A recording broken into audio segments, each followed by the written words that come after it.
केपी ओलीले मलाई सिद्ध्याउनका लागि बहुत खतरनाक षड्यन्त्र, उनको बानी नै छ आफूसँग सहमत नभएका रिस उठेका मान्छेलाई समाप्त पार्दै कसो ज्यान बाँचिया छ। त्यो त उनको त्यो बानी रहेनछ, नभए त्यो पनि खतरा रहेछ। त्यस्तो हुनु हुँदैन। त्यस्तो खतरनाक नेता हो केपी शर्मा ओली? खतरनाक मान्छे। कसले भन्थ्यो मलाई, स्कुल कति सही हो थाहा छैन मलाई, स्कुलमा पढ्दाखेरि रे हो।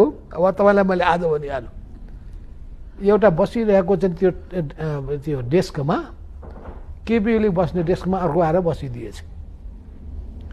हट भन्दाखेरि हटेन रे।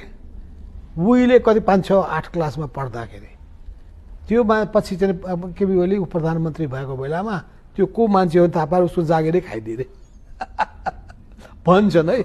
अब केपीले नि जवाब दिनुपर्छ, मलाई थाहा छैन, मलाई सुनाएको हुनाले भोलि को हो के हो मलाई थाहा छैन भन्छन्। त्यो म त भुक्तभोगी नै हुँ।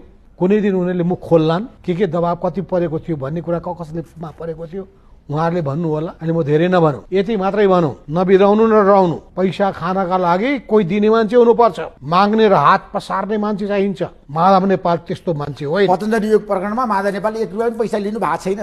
पतञ्जलि मात्रै कुनै पनि केसमा रामदेवसँग, रामदेव बालकृष्णसँग जानुस् न, छानबिन गर्नुहोस्, भनिहाल्छन् होला नि।